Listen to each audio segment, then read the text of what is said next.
মহান আল্লাহ সুবহানাহু ওয়া তাআলা জান্নাত সৃষ্টি করার পর ফেরেশতা জিবরাইলকে বললেন, জিবরাইল যাও জান্নাত দেখে আসো। জিবরাইল আমিন জান্নাত পরিদর্শন করে এসে আল্লাহকে বলছেন, হে আল্লাহ, এই জান্নাত এত সুন্দর, সব মানুষ তো জান্নাতেই যাবে। এই কথা বলার পর আল্লাহ তাআলা জান্নাতকে কষ্ট ইত্যাদি বিষয় দিয়ে আচ্ছাদিত করলেন এবং জিবরাইলকে বললেন, জিবরাইল তুমি আবার গিয়ে জান্নাত দেখে আসো। জিবরাইল চলে গেলেন, আবার তিনি জান্নাতকে ভালোভাবে দেখলেন, পরিদর্শন করলেন, এসে বলছেন, হে আল্লাহ, আপনার নামের কসম, এই জান্নাতে তো কোনো মানুষই যাবে না। আপনার নামে কসম করে বলছি, এই জান্নাতে কোনো মানুষ ঢুকবে না।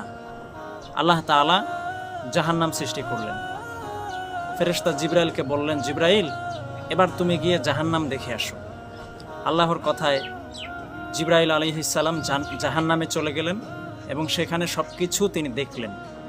দেখে এসে আল্লাহকে বলছেন, হে আল্লাহ, জাহান্নামের যে কষ্ট, জাহান্নামের যে অবস্থা, কোনো মানুষ তো এই জাহান্নামে ঢুকবে না, এই জাহান্নামে এমন জায়গায় কেউ আসবে না।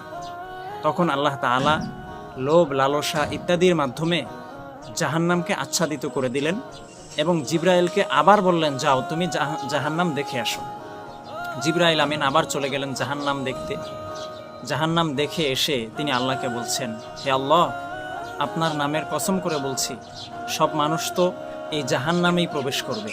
নাউজুবিল্লাহ। বন্ধুরা, আপনারা যারা এই কথা, এই হাদিসটা আপনারা শুনলেন, এই হাদিস থেকে আমাদের জন্য কি শিক্ষা আছে? প্রথমত, জিবরাইল যে জান্নাতের ব্যাপারটি বললেন, এর মাধ্যমে আমাদের শিক্ষা হলো জান্নাত এটি পেতে হলে অনেক কষ্ট করতে হবে। আল্লাহ তাআলা জান্নাতকে কষ্ট, ক্লেশ, ধৈর্য এগুলো দিয়ে আচ্ছাদিত করে দিয়েছেন। অর্থাৎ কেউ যদি জান্নাত পেতে চায় তাহলে তাকে এই বিষয়গুলো অবশ্যই দুনিয়ায় মানতে হবে এবং সহ্য করতে হবে, স্যাক্রিফাইস করতে হবে, পরেই সে জান্নাতে যাবে।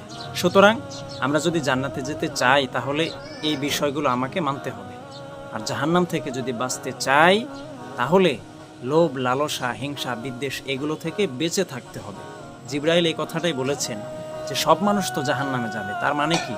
সব মানুষের মধ্যেই এই লোভ, লালসা ইত্যাদি এগুলো থাকবে, এর জন্য সব মানুষ জাহান্নামে যাবে। আল্লাহ আমাদেরকে হেফাজত করুন।